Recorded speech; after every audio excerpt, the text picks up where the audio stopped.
So let's get started. The outline or tonight's topic says we're in the introduction right now. Why this topic, recommended but not required resources, setting up your study, and 10 strategies for studying with Discourse. And the first thing I just want to touch base on is why this topic. You know, Discourse has been out for several years with Logos, and I've had some time to use it in a lot of different areas. And as I think back and review and how I'm currently using it now, Discourse really is designed to help you in the observation stage. It can help in interpretation, but it really is primarily an observational tool. This will help you see relationships. This is important. It's going to help you to be more precise. And also the nice thing about Discourse is you don't have to know Greek and Hebrew. And that's a big deal. So Steve Runge and the Logos team have done a great job in making this available to you through the English Bible, the ESV, for example. Now, it will be in other translations, but we'll talk about that in a little bit. Now, let's jump to recommended but not required resources. This is always an important part of my webinars I like to include. Now, this first one is the Discourse Grammar of the Greek New Testament. Let me go ahead and open up that resource so you can see it. Now, this is the book written by Steve Runge.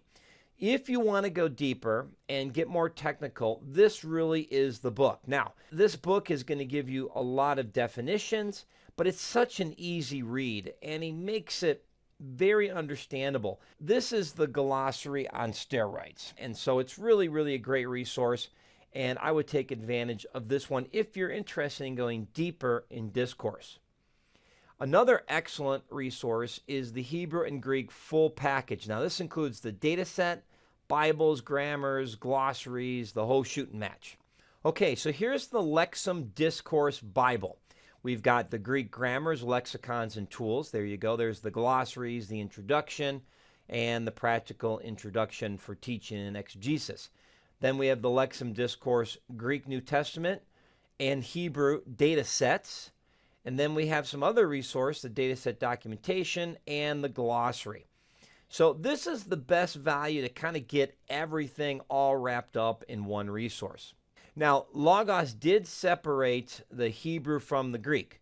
So if you want to get the Lexan Discourse Hebrew bundle, there it is. You can take advantage of that resource. And this will give you everything you need to use Discourse with the Old Testament. And you can see here, you've got the Hebrew Bible, the high definition Old Testament. There's a lot of extra tagging that comes with this. The next one is the Lexan Discourse Commentary Set.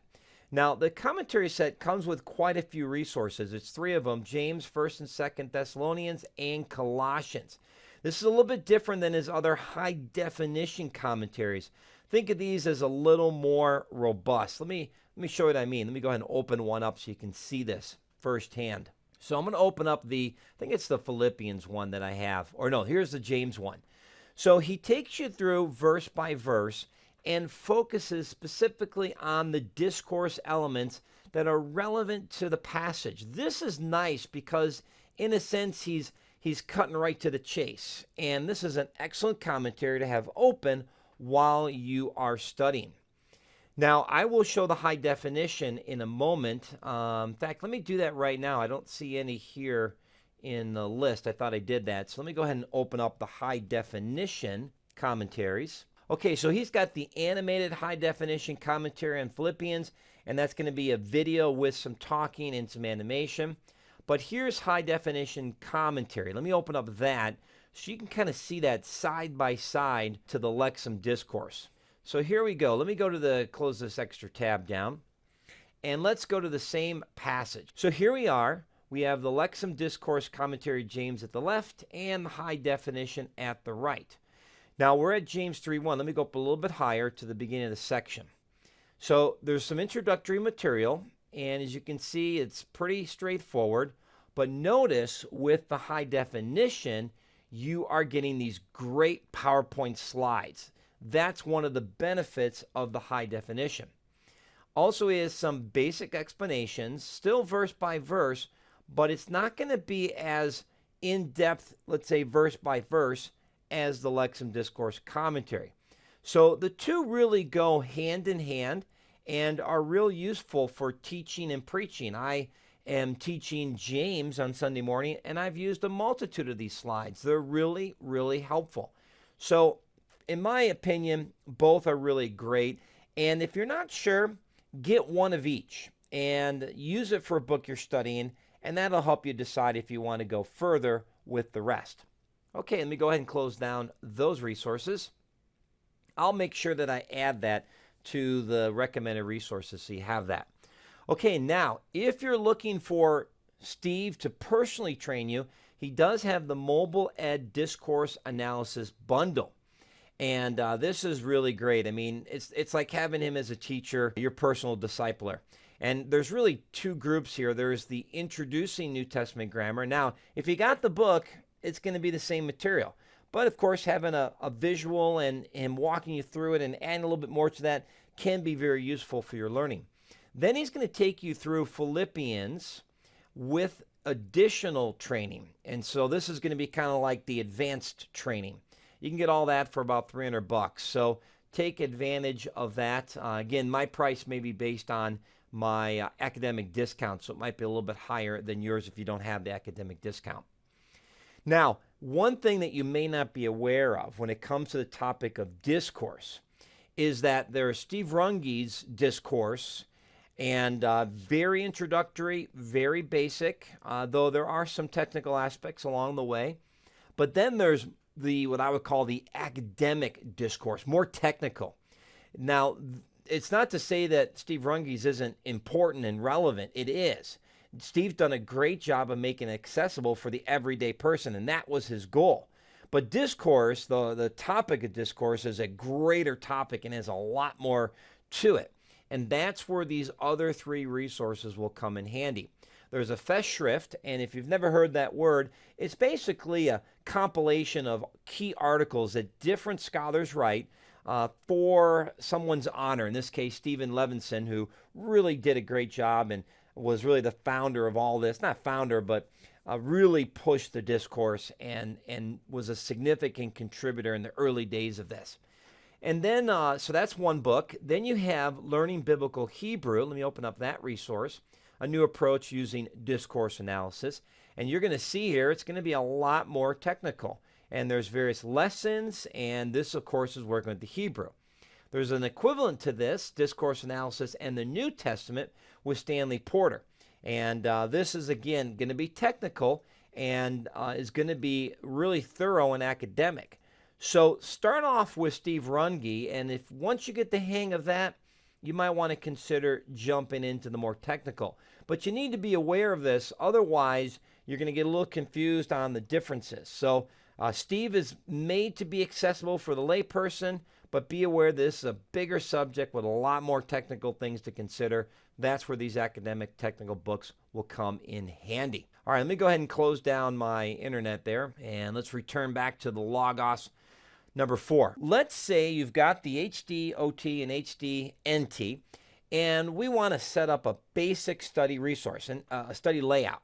And the reason we want to do this is because, as I said earlier, discourse is there for the observational step in the Bible study process. And this is really, really key. Now, what we want to do is open up several items. I'm going to go ahead and click on My Library, and I'm going to type in HDOT. That would be High Definition Old Testament. And you'll see the ESV edition will appear. That's the one we want. Now, if you don't have the Lexan High Definition Old Testament, I'm going to click and open that.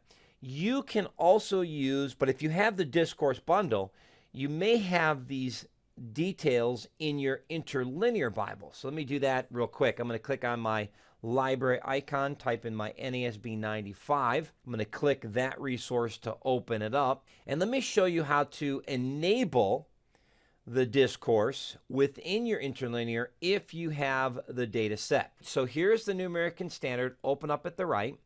And what we're going to do is we're going to click on the visual filters. Now I'm going to turn off my other visual filters down at the bottom there so we're not distracted.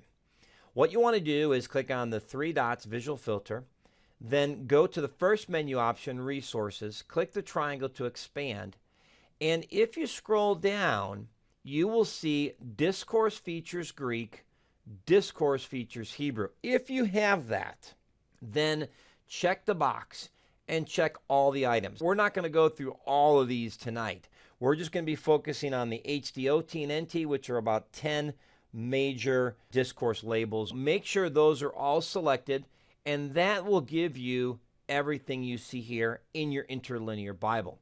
Now I'm going to go ahead and close down my New American Standard and return back to the high definition Old Testament. Now let's click on the library icon. After you click on the library icon, type in HDNT, and that will bring up the Lexan High Definition New Testament ESV edition. Now we've got the Old Testament, New Testament, and I'm going to drag the New Testament to the right. So what we want to do is have a split window.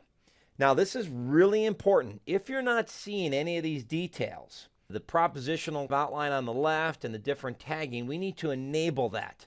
So let me show you how to do that. We're going to click on the three dots for visual filter. Once again, expand the resource section. We're going to expand Bible text only, and we want to uncheck that.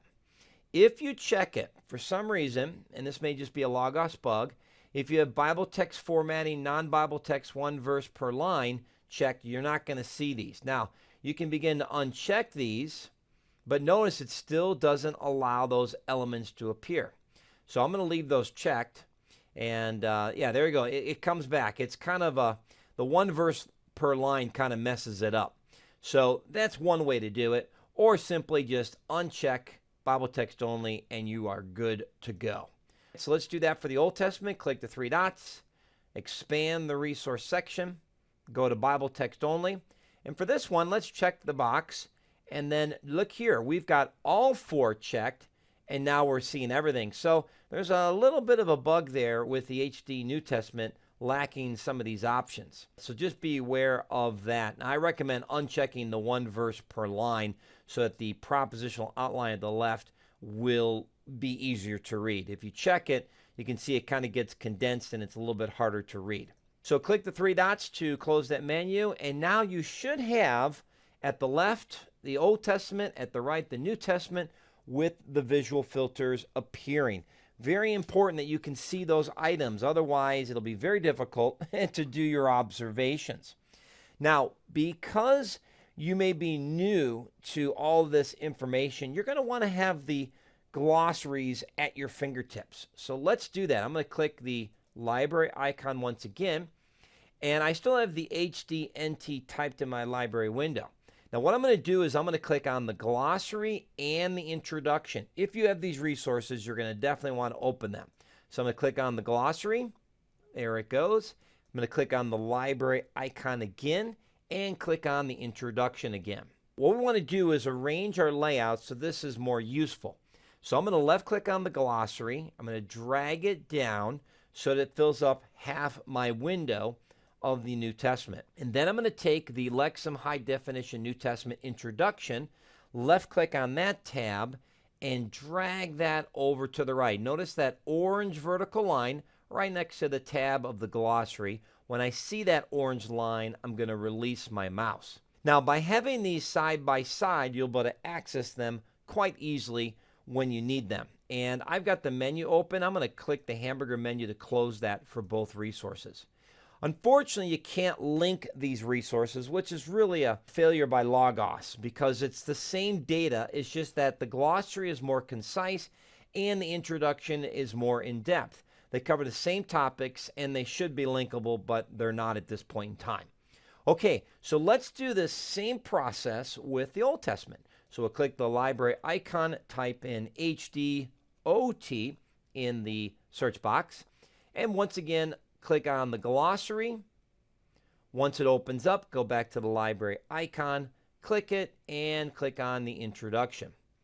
Let's go ahead and drag and drop the glossary to the left side, to the bottom. Turn off the table of contents by clicking on the menu, and then let's drag the HDOT introduction and make sure that menu is turned off as well by clicking here on the hamburger menu. All right, so there we go. We've got our two Bibles, we got our two glossaries, and we have our two introductions. Now, what we want to do is save this as a layout. Now, I'm going to close my personal book, to do this. So I'm going to click on the Layouts icon at the top right, click it once, wait for Logos to load, and then choose Save as Named Layout. And let's call this OT-NT Discourse. Pretty straightforward.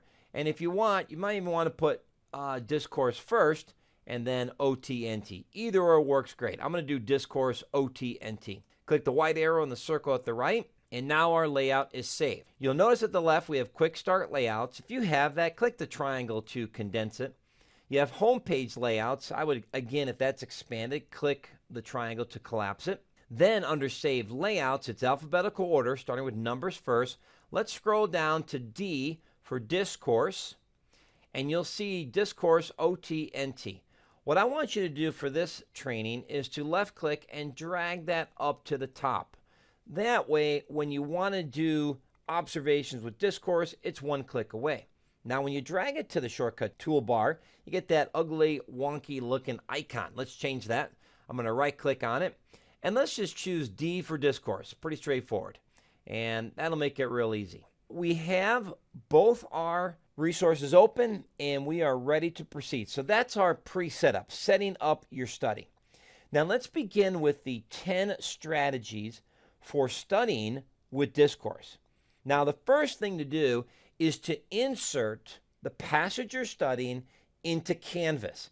And what I'm about to show you only works with Canvas. It does not work with the sentence diagramming tool. So I'm going to go to Docs. I'm going to go to New. I'm going to click on the New button, locate Canvas in the menu, and click it.